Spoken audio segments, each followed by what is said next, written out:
Bonjour à tous, bienvenue sur cette émission Twitch dédiée à nos MBA qui sont là présents à mes côtés aujourd'hui. Donc, je m'appelle Chelsea, je suis la responsable des admissions de l'ISEC Paris et aujourd'hui j'ai avec moi 3 étudiants en master que je connais depuis déjà quelques années. Donc je vous laisse vous présenter tous les 3. On commence par qui? Par moi. Du coup, bonjour, je m'appelle Elise, j'ai 22 ans et donc je suis en MBA, événements, communication et ERP. Moi, je m'appelle Ethan, j'ai 21 ans et je suis en MBA, c'est Digital, Marketing, Communication et Médias sociaux. Et bonjour, je m'appelle Ryan, j'ai 22 ans et je suis en MBA, Marketing, Brand Management et Innovation. Super, merci beaucoup d'être avec nous aujourd'hui sur votre pause déjeuner, quand même, il faut le préciser. Je tenais également à faire un petit remerciement à la régie, les hommes de l'ombre que vous ne voyez pas mais qui sont quand même là avec nous.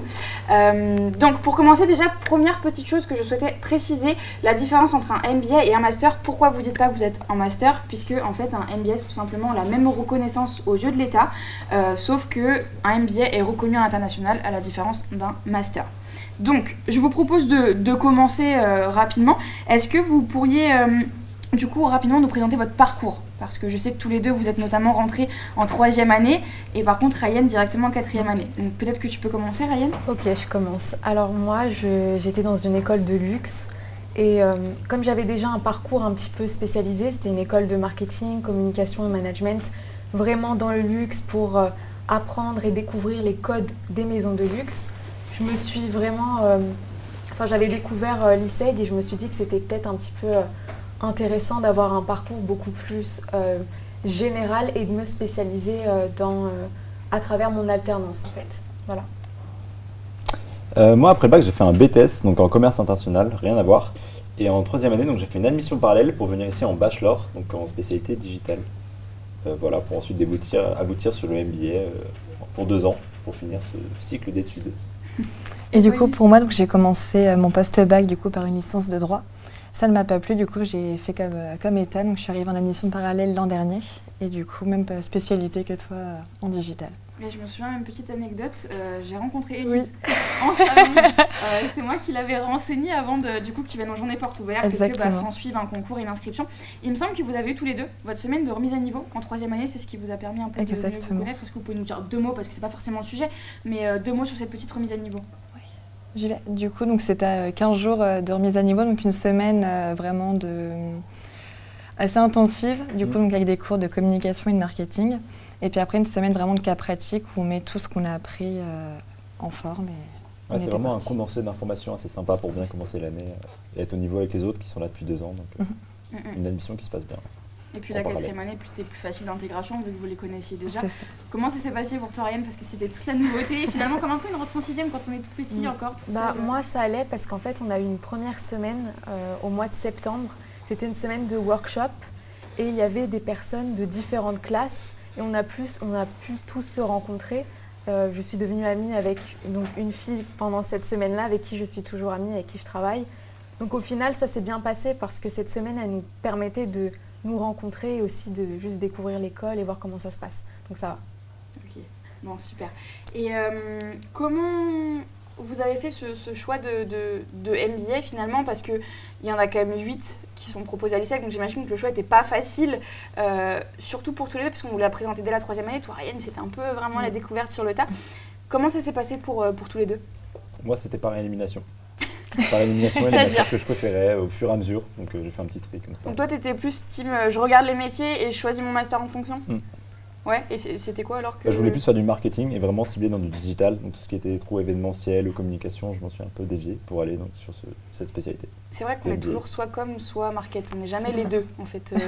Et donc toi du coup... Et moi du coup, team com, donc c'est vrai qu'il y avait les MBA com et le MBA com événementiel et je me suis dit l'événementiel, je fais un petit job étudiant à côté dans le domaine de l'événementiel et du coup je me suis dit autant me prendre dans cette branche-là. Ça s'est fait plus simplement, pas par élimination mais plus par vocation de dire pourquoi pas continuer là-dedans. Ok, et pour toi? Moi c'était que marketing, il n'y avait que le marketing qui m'intéressait, donc je trouvais que ce MBA-là il était assez général et donc ça ne me fermait pas de porte à rien du tout et encore une fois se spécialiser avec son alternance. Oui. Voilà. De toute façon, après, j'ai un peu, comme vous le savez, j'étais étudiante ici. D'ailleurs, je vous ai rencontré tous les deux en tant qu'étudiante, pas forcément en tant que responsable d'émission. Et c'est vrai que même moi, j'avais ce truc de me dire, ok, est-ce que j'aime la com, le market? La com, finalement, impossible.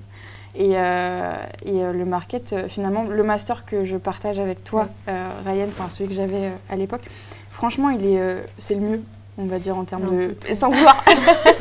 Ils sont tous très larges, donc ça va, c'est quand même sympa. C'est sûr, mais c'est vrai que le nôtre, pour le coup, il n'y a pas du tout de com, et ceux qui veulent vraiment faire que du marketing, le master marketing, brand management et innovation, c'est le mieux, je trouve. Sans vouloir... encore, je redis, encore une fois, sans vouloir... voilà.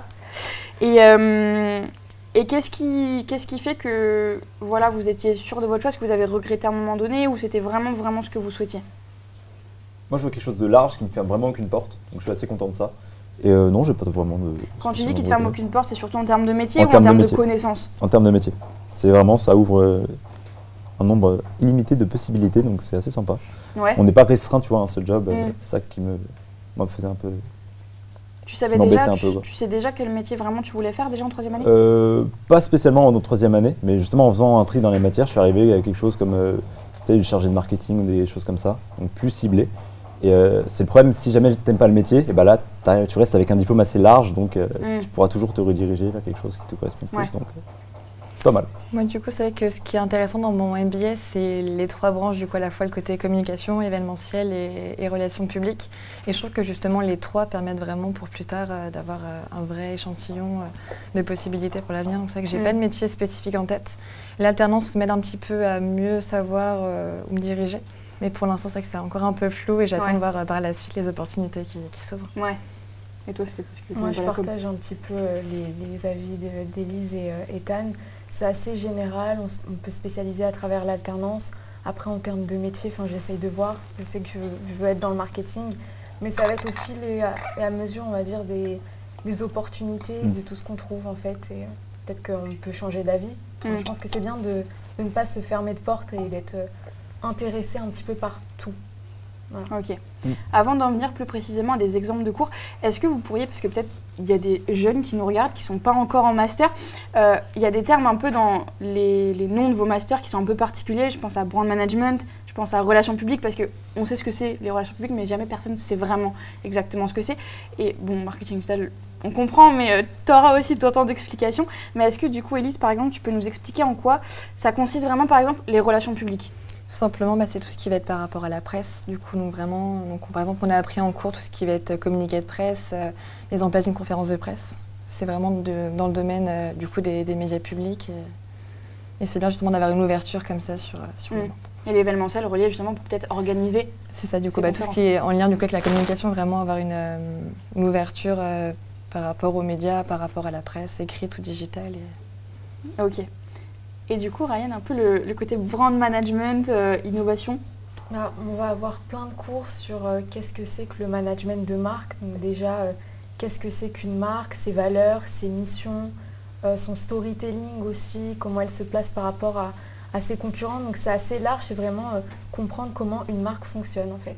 Peut-être que tu peux expliquer le terme de storytelling parce que, encore une fois, il y a souvent des personnes qui nous posent des questions sur les définitions des mots. Storytelling, qu'est-ce que c'est? Alors, un storytelling, si je pouvais donner ma propre définition, ça serait qu'une marque, quand elle vend un produit, elle ne vend pas que des caractéristiques qui lui sont propres, mais elle vend une histoire en fait au produit. Il y a un message qu'on essaye de faire transmettre aux gens, aux clients, aux consommateurs, avec cette histoire qu'on va lui donner en fait au produit.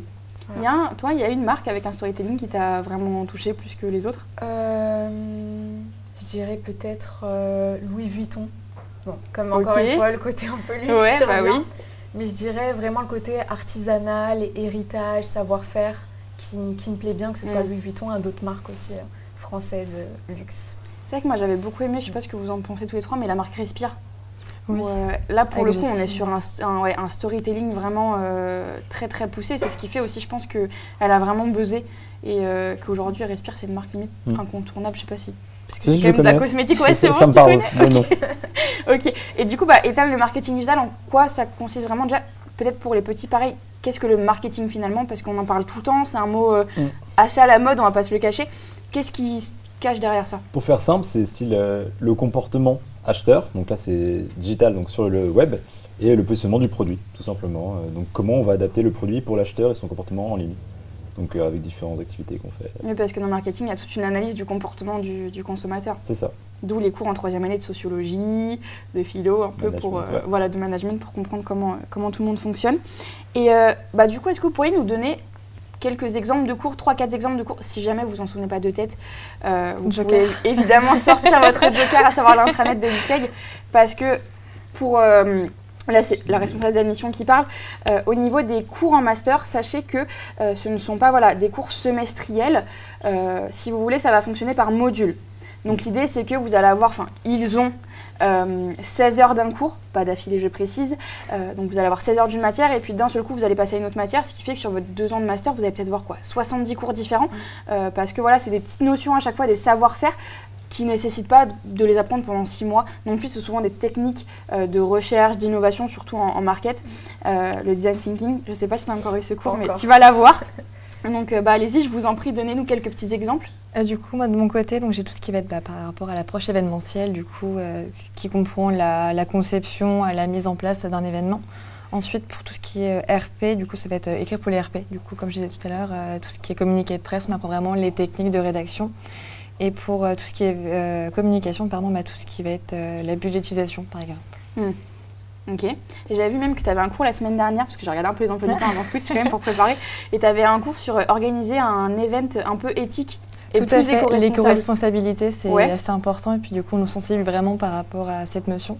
Et du coup, on compare un petit peu les événements qui ont pu être faits, et du coup, comment est-ce qu'on pourrait les rendre plus éco-responsables pour l'avenir. Ok, super.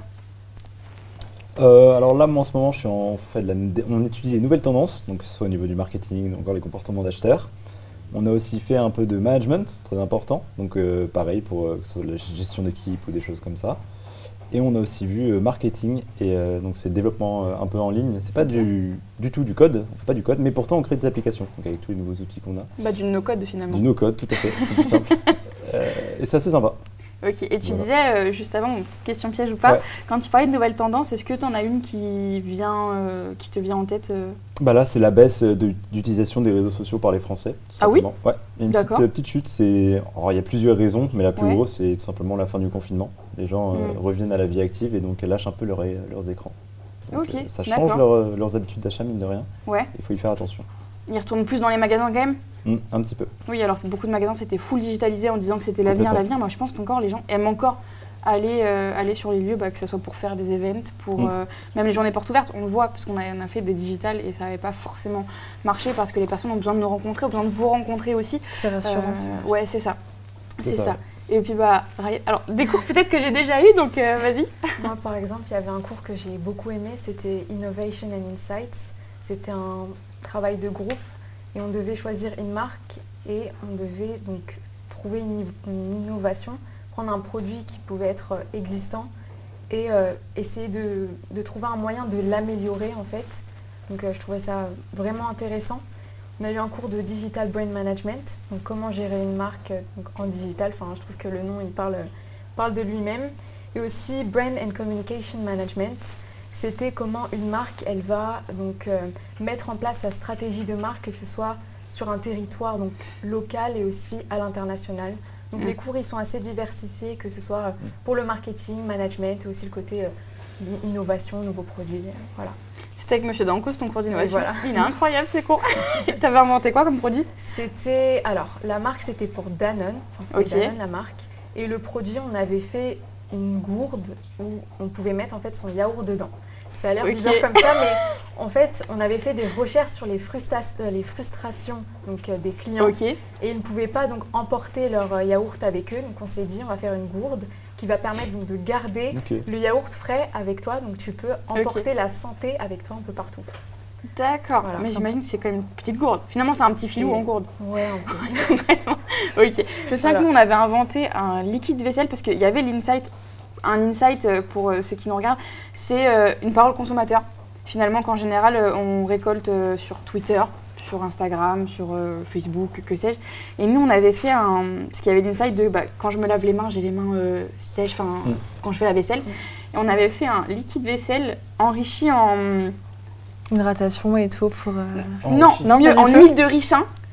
faire pousser les ongles et tout, justement, on en parlait. Et on avait inventé ça et ça avait beaucoup plu, mais on avait mis des heures et des heures à trouver parce qu'on n'avait pas d'idée, parce que c'est vrai qu'innover, ça s'apprend et c'est pas facile. Il y a déjà tout qui a été fait, en fait. Ouais. Donc, mais en fait, c'est encore plus compliqué. on découvre quand même, il n'y a pas tout qui a été fait. On le voit dans les émissions qui vont être mon associé, hein, clairement. Donc, ok. Et puis, j'en reviens un peu à la question que je vous posais tout à l'heure. Ce choix, il a donc été fait par élimination. Et aujourd'hui, ça correspond vraiment à ce que vous voulez faire après?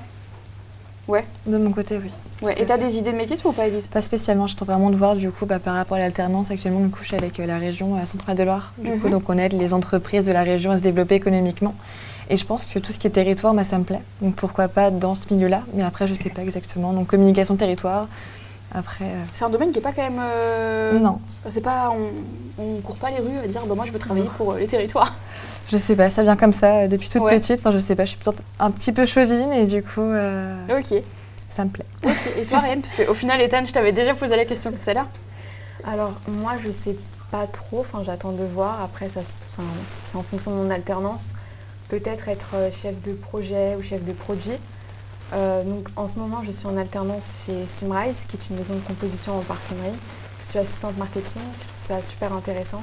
Après, j'essaye de voir si je continue dans la parfumerie ou j'essaye de voir d'autres secteurs dans l'industrie de la beauté. Je verrai. Justement, vous m'avez fait une belle transition parce qu'on allait parler alternance parce que aujourd'hui, votre MBA il est quand même beaucoup régi par votre alternance. Déjà, un rythme qui est quand même très recherché puisque vous êtes quasiment jamais là, on vous voit quasiment jamais. Est-ce qu'un de vous trois peut me présenter justement ce rythme d'alternance?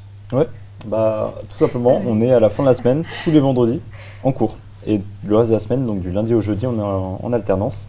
Et de temps en temps, on a des semaines complètes de cours pour faire des projets ou des choses comme ça, qu'il y a beaucoup à l'ISEG. Un mois et demi. Ouais, c'est ça à peu près. Et justement, qu'est-ce que vous en pensez, vous, de ce rythme? Par rapport à un rythme 2 semaines, 3 semaines ou un autre rythme? Je trouve ça top. Enfin, même dans mon entreprise, on me l'a déjà dit, c'est beaucoup plus simple de travailler avec nous parce qu'on est tout le temps là. On peut vraiment suivre les projets plus facilement, en fait. Donc, je trouve ça vraiment top. On n'a pas la sensation de disparaître, c'est ça. Et ils aiment beaucoup nous avoir un peu tout au long de l'année. Et même nous pour explorer et suivre l'actu du... On sait que le vendredi, il ne se passe jamais grand-chose, hein, tout le monde est en télétravail. Ok. Et est-ce que vous pourriez nous parler un peu plus, déjà, avant de parler de votre entreprise, de votre recherche d'alternance? Comment ça s'est passé? Est-ce que vous avez utilisé les outils qui étaient à votre disposition, le Career Center, le livre des anciens?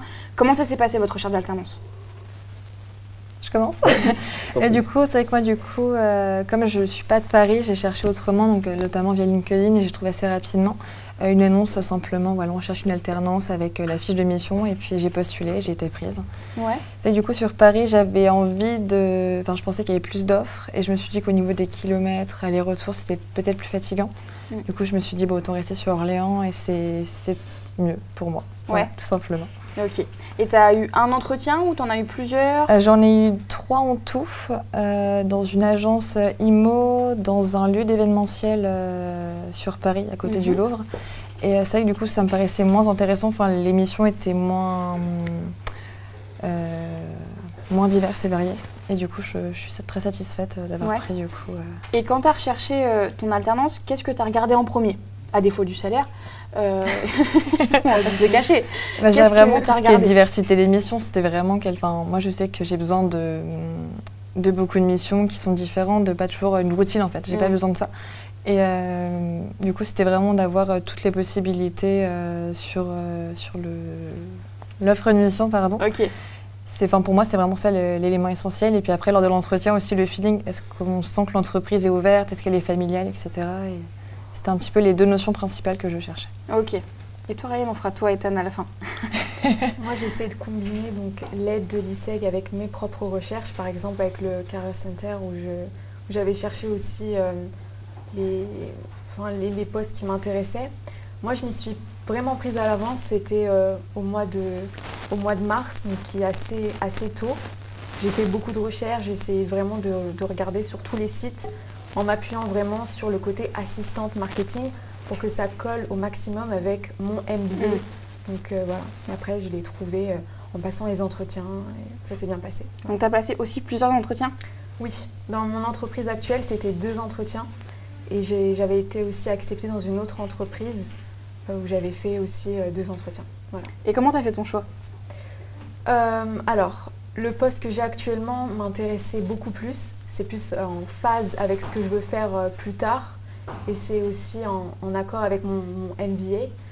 Alors que mon autre entreprise, c'était du visual merchandising, qui est quand même intéressant, mais trop différent du MBA en fait. C'était pas chez Longchamp? Il n'y avait Oui. pas une histoire comme ça où tu étais aussi C'est ça, sur oui. une alternance chez Longchamp? Oui. Mais je trouvais que ça me fermait trop de portes, alors que là, en étant assistante marketing, ça ne peut que m'ouvrir des portes en fait. Je peux travailler en marketing ou peut-être un jour en communication, qui sait, je sais pas. Bah, comme quoi, il n'y a pas que l'entreprise en fait qui fait vraiment la différence. Parce que Longchamp, on pourrait dire ah, mais pourquoi elle a refusé une alternance chez Longchamp Et ça a été quand même difficile de renoncer à cette grande entreprise. Bah, un petit peu parce que je me dis c'est quand même une maison indépendante de mode, c'est sur Paris, enfin elle a quand même ce côté, donc ce que je disais tout à l'heure avec le côté héritage et savoir-faire, mais ça ne colle pas avec ce que je veux faire et mon MBA, donc je me dis c'est pas grave et peut-être que plus tard je trouverai un poste en marketing chez Longchamp. Bah peut-être, on sait jamais. Et toi Ethan? Alors moi, c'était déjà très long pour trouver une alternance, mine de rien, encore aujourd'hui. Et oui, j'ai un peu touché à tout, donc avec l'aide du Career Center, j'ai fait beaucoup d'entretiens. Ouais. Et aussi le réseau étudiant m'a un peu aidé, beaucoup de contacts malgré tout pour l'alternance. Et pareil, oui, j'ai fait 3 entretiens avant de la valider. Et, ah oui. Et ça s'est bien passé quand même. 3 entretiens, c'est beaucoup quand même. C'est beaucoup, oui. Ouais.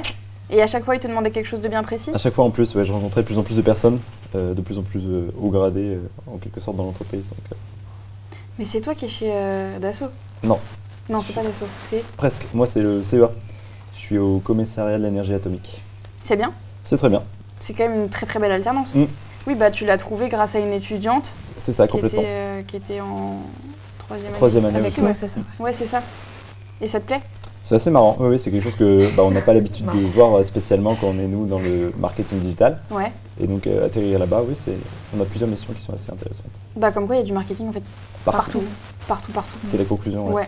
Et vos 2 missions préférées? Je sais pas si tu as le droit d'en parler, Ethan, mais je... Pas trop. Ok, bon, bah on ne te posera pas la question. Vous deux, c'est quoi vos missions préférées? Moi, c'était sur un de mes derniers projets. C'était pour une grande marque. Je devais m'occuper donc des tendances Gen Z sur TikTok. Parce qu'ils vont sortir un nouveau parfum dans pas longtemps. Et je devais faire tout ce qui fonctionnait en ce moment. Les hashtags, trends, voilà, les trends en fait. Donc c'était assez intéressant parce que Gen Z, j'en fais partie. Donc elles m'ont donné cette tâche-là parce qu'elles savaient que j'allais être efficace dessus. Ensuite, je m'occupe des smelling sessions. Donc au travail, c'est tous les jeudis. On va sentir tous les nouveaux parfums qui sont sortis en fait. Ça peut être de maisons de luxe ou de niche. Et on va les noter en fonction de leur marketing. Et toi, tu fais ça? Oui. C'est ultra intéressant. Enfin, c'est moi qui les organise en fait. Après, moi, je ne suis pas qualifiée. C'est vraiment avec des évaluateurs, des experts parfums. Mais c'est moi qui organise tout ça, oui, chaque semaine. D'accord, c'est super cool. C'est génial. Ça, c'est très cool. Et toi, Elise? Et moi, du coup, c'est que j'ai la chance dans mon entreprise, ma tutrice, du coup, m'a laissé ouvrir une capsule interview. Du coup, donc, je vais auprès des entrepreneurs innovants de la région. Du coup, donc, je leur pose des petites questions pour vraiment mettre en avant leur innovation. Du coup, on a eu un géologue et tout ce qui va être aussi rejet carbone pour justement limiter tout ce qui est émission de CO2. Du coup, donc, je suis vraiment en train de monter de A à Z, du coup, que ce soit les questions, que ce soit la réalisation des vidéos, puis actuellement, je suis dans le montage. Du coup, donc ça, c'est vraiment la mission top. Et la deuxième, du coup, je suis en train d'aider à la mise en place d'un événement économique. Du coup, ce serait pour faire venir tous les acteurs économiques régionaux et nationaux, du coup, à Orléans, pour vraiment mettre en avant et qu'ils puissent, du coup, se connecter entre eux pour faire des partenariats et pour créer après du business. C'est quand même un gros projet, ça. Ouais. Ça, j'imagine que la pression, elle doit être... C'est en juin, du coup, on a encore un petit peu de temps, mais on commence déjà à se connecter les uns aux autres, que ce soit la BPI en France, etc. Oui, j'imagine. On a des gros acteurs. Je crois qu'on va devoir faire une petite pause, il me semble. Oui, super.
super, on vient de revenir après cette courte pause plus technique finalement que de besoin.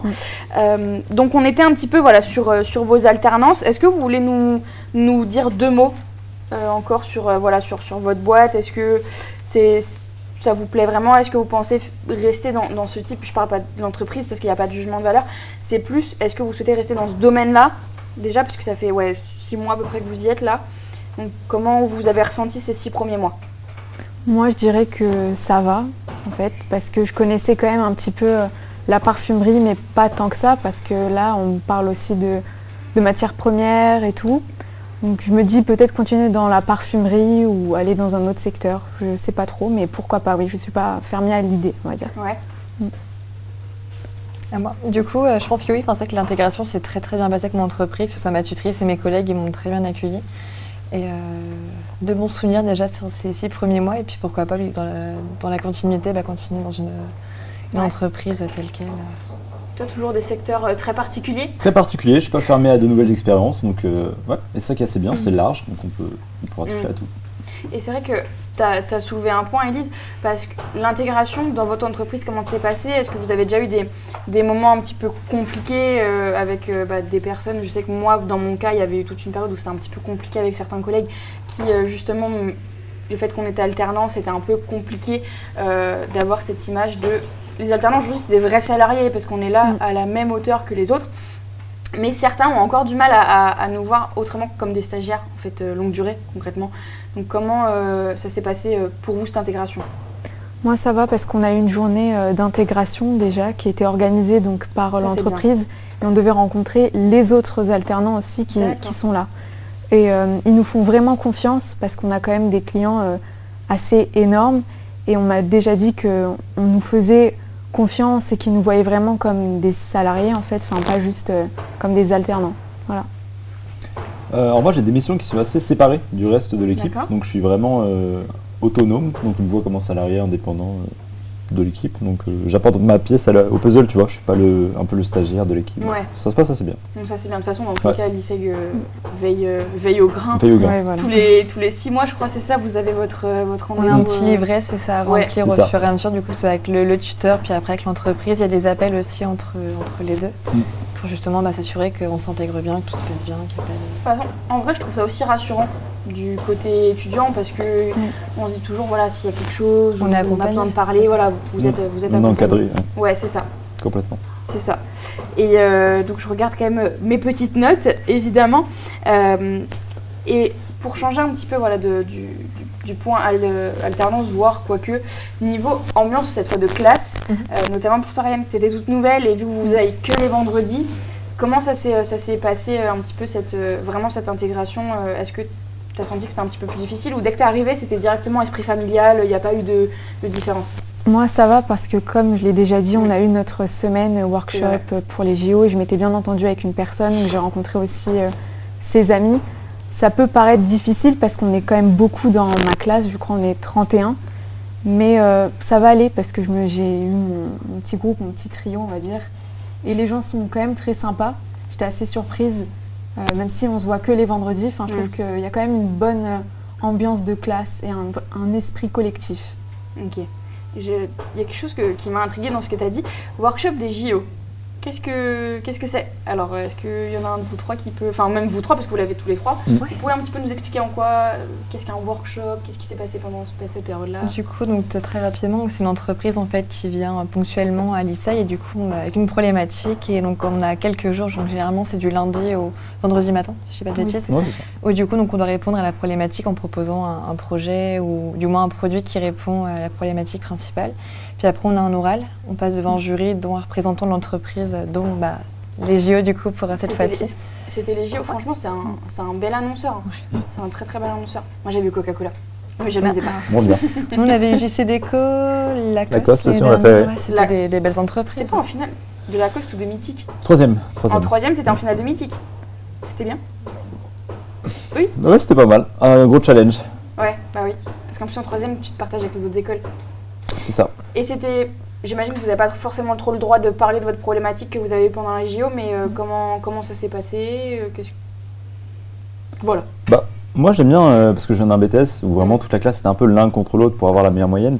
C'est ça qui est sympa dans ce genre de projet, c'est qu'on est vraiment tous ensemble pour apporter quelque chose. Donc dès qu'on fait des workshops en groupe, l'ambiance de travail est vraiment collectif et c'est un plus.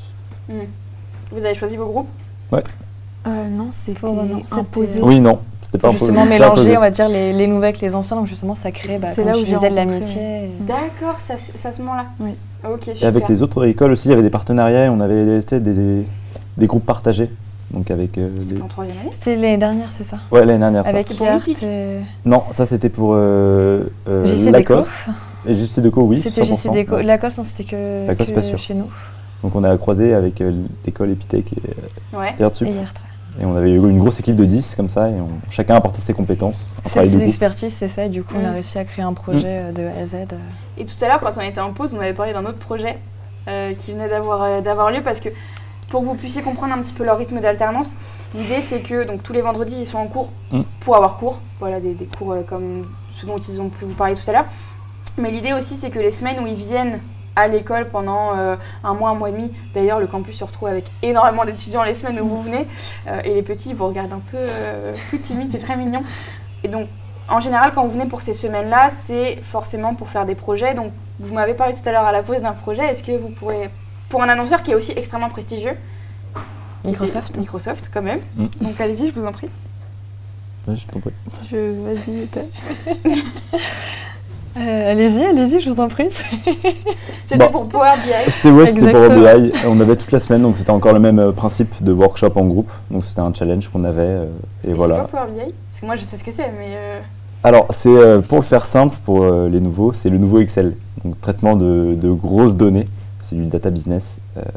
Voilà. Donc un sujet quand même assez complexe. Assez technique, ouais. Contrairement aux autres. Assez intéressant parce que c'est ce qui va révolutionner le monde de la data de demain. Pour nous, ça nous sert, c'est que pour les analyses, marketing, communication, ça nous sert. Après, c'est vrai que c'est très très technique, du coup on a un peu ramé dessus. Mais... De toute façon, on a toujours des projets qui nous plaisent plus ou moins. Enfin, je sais que Coca-Cola, moi ça m'avait beaucoup plu parce que c'était un projet incroyable. Mais il y en avait d'autres où ils me disaient, mais moi le domaine des boissons, ça m'intéresse pas du tout. Et quand on avait bossé, on avait fait La Poste, business aussi. Moi, ça m'avait un peu moins plu, mais il y avait d'autres étudiants qui adoraient ça. Mais notre problématique, c'était comment relancer le courrier en France. Plus compliqué. C'est compliqué. Gros sujet aussi, mais justement, ça va nous permettre de nous pencher sur d'autres trucs, parce que l'idée, c'est pas juste quelle couleur de logo, que faire dans les nouvelles tendances. C'est vraiment aussi des fois relancer des tendances. Et ça, je trouve que c'est le plus dur. Là, c'était ça, très technique, mais important quand même, parce que moi, j'avais fait un stage chez Total à une époque, et justement, ils amenaient Power BI doucement. Et puis, on fait le challenge dessus, donc c'est un sujet qui... T'as l'air d'avoir quand même des belles entreprises à ton palmarès. On essaye, on touche un peu à tout. Donc ton stage 3e, c'était Total? Non, c'était avant, c'était en BTS. Ok, et ton stage 3e, c'était où? C'était Sipa Presse. Donc c'est quelque chose de presse, j'avais fait pareil du management en interne, et j'avais été au salon Viva Technologie, je sais pas, à la porte de Versailles. Si, et j'avais organisé un peu l'événement, voilà. D'ailleurs, petit aparté, ce samedi, vendredi, samedi, dimanche, on sera en salon Porte de Versailles. Donc si jamais vous souhaitez passer nous faire un coucou ou prendre un peu plus d'informations, n'hésitez pas. Porte de Versailles, pareil, au Parc des Expos. Aparté terminé. Et toi, Ellie, c'était où ton stage de 3e? Du coup, donc moi j'ai fait 2 stages en un. Donc j'ai fait une fois, la première partie, dans une agence événementielle sur Paris. Et du coup, ça s'est un peu mal passé.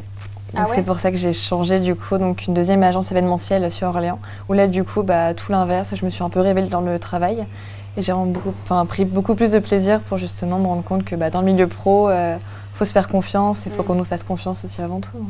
Et on a un exemple parfait, Lisa, que tu avais accompagné dans justement cette recherche dans la démarche, tout à fait. Du coup, c'est que j'ai contacté rapidement en expliquant les soucis. Tout de suite, on m'a dit, on me prend en charge, il n'y a pas de souci. Donc, ils m'ont accompagné dans la démarche. Et c'était rassurant d'avoir vraiment quelqu'un qui nous tient la main en disant ça va aller, t'inquiète pas. Finalement, le fait d'être coucouné, ça nous plaît à tous concrètement. Après, on vous enroule dans un petit plaid, un peu en mode burrito, et puis on vous dit vous inquiétez pas, ça va bien se passer, quoi qu'il se passe, on sera derrière. Toi, Ryan, tu as déjà fait des stages, pas avec nous, mais ton stage de 3e année, c'était où? C'était chez Maton Paris. C'est une petite maison de joaillerie, haute joaillerie, il y a toujours le lien avec le luxe. Et j'étais assistante marketing et communication. Donc toi, tu penses que ta voie, c'est le luxe, tu veux rester dans le luxe? C'est ça qui m'intéresse. Mais c'est cool aussi de voir que sans ayant fait un master, enfin un MBA en marketing du luxe, que tu puisses quand même aller dans ce domaine-là, parce que finalement, c'est pas obligatoire. Non, pas du tout. Je pense que c'est en fonction des études que l'on fait aussi, mais c'est surtout nos expériences professionnelles. Et à partir du moment où on montre qu'on est engagé, motivé, tout est possible. Voilà. Parce que c'est vrai que beaucoup pensent que pour faire du luxe, il faut forcément avoir fait un master en luxe. Or, c'est pas vraiment la réalité. Ouais, donc ambiance de classe, ça va. C'est assez convivial. En équipe, donc assez soudé. C'est l'avantage, c'est que du coup, on fait souvent des projets par équipe. Et du coup, forcément, ça resserre les liens. On apprend aussi à travailler en équipe. C'est que c'est pas le cas de toutes les écoles, mais je trouve ça bien. Pour après, dans le milieu pro, justement, avoir une base. Et... Je sais que nous, dans notre master, on était très proches les uns des autres, limite sectaires. C'était notre master contre tous les autres. Mais par exemple, le midi, vous pouvez être sûr qu'on ne mangeait pas si tout le monde n'était pas arrivé. Et on faisait des débats. Ah oui, des débats sur qui paye le restaurant. Mais après, ça permet aussi que chacun aujourd'hui on est en contact. Et si on a des projets un peu, tiens, dans mon entreprise, ça recherche. Ça fait des contacts. Ouais, c'est ça. Est-ce que tu es toujours en recherche d'alternance enfin, de CDI, du coup, vu qu'on n'était plus en alternance. Mais ça permet comme moi de travailler son réseau. Parce qu'il faut vous dire que tous les gens que vous avez dans votre classe, même dans votre promo globale, ça va être des personnes qui vont travailler dans 1 an et demi. Et que c'est quand même dans pas très longtemps. Donc, ouais, son réseau, c'est hyper important. Tu parles de ça, mais il y a une fille dans... C'est ça, tu vois, un truc tout bête, mais en alternance, il y a une fille dans ma classe qui est chez le Guide Michelin. Et on est en contact, du coup, région centre, pour remettre les étoiles aux entreprises, les restaurateurs. Cool, du coup, donc, même actuellement, on est en contact, tu vois, de se dire, quand même les alternances, c'est déjà en contact les uns avec les autres. Et... surtout qu'en plus, entre alternants, on se soutient parce qu'on sait des fois... les galères qu'on peut avoir. Ouais, c'est ça. Oui. Donc ça c'est... T'as dit quoi? On est assez soudés entre alternants parce qu'on vit le rythme qui est quand même fatigant. Ouais. Et d'ailleurs, comment vous gérez ce rythme? Cette petite pression? Je m'attendais à quelque chose d'horrible, mais au final, ça va parce que on n'a pratiquement pas de devoirs. C'est beaucoup de... On a ce côté très théorie, mais en même temps très pratique avec des projets de groupe. Mais on travaille énormément en classe. Donc en fait, en dehors de l'école, on est vraiment concentré sur nos projets de l'entreprise en fait. Donc ça va. C'est vrai qu'on diabolise l'alternance, mais ça se passe assez bien finalement. En vrai, c'est une belle porte de sortie, mais surtout en fin de diplôme. D'ouverture même. Oui, de sortie, d'ouverture, de sortie de diplôme. On dit sur les mots, Ethan. Attention. Mais oui, c'est vrai que c'est une belle porte. Complètement. Pour s'ouvrir sur des CDI, des CDD ou autres. Et sur un CV, tout bêtement, ça fait super bien d'avoir déjà 2 ans d'expérience. C'est recherché aujourd'hui. Oui, parce que Dieu seul sait que maintenant, c'est toujours 5 ans minimum d'expérience. Donc l'alternance compte déjà pour moitié. Et ça, c'est pas mal, finalement.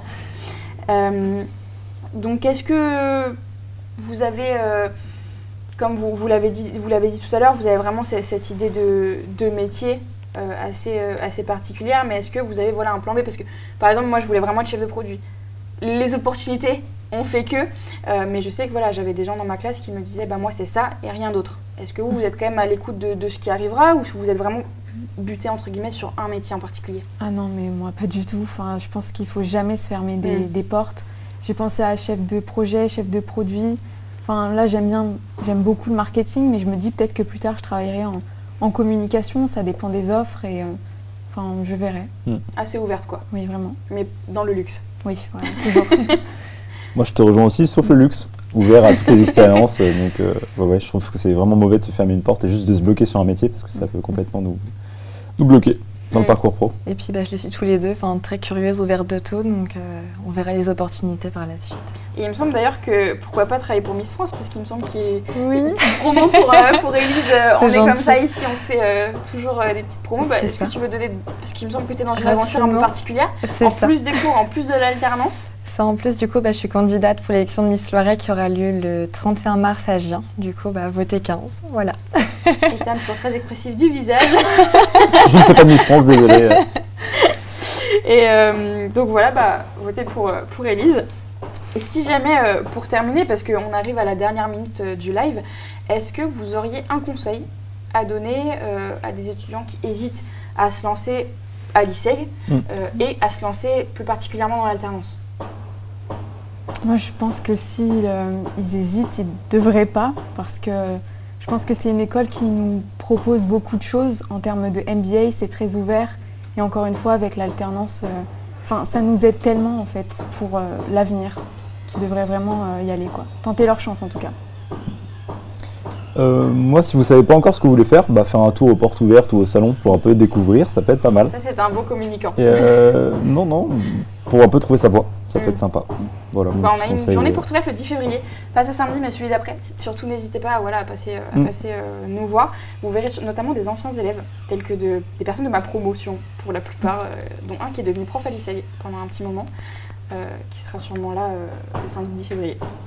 Moi, du coup, je vous reçois, vraiment s'écouter et puis se dire pourquoi pas venir tester. Il y a des journées où un peu immersion, il me semble, tout à fait. Et du coup, voir un petit peu. Et puis n'hésitez pas à nous contacter, on peut tout à fait aussi témoigner. Oui, tous les trois sur LinkedIn, si jamais. Parce que les relations sur LinkedIn, très important également de bien faire ça. De toute façon, on vous l'apprend, il me semble, en cours dans Personal Branding. Ouais. Donc voilà, surtout n'hésitez pas. J'ai eu une question que j'ai vue passer concernant les concours. On n'en a pas parlé, donc peut-être rapidement.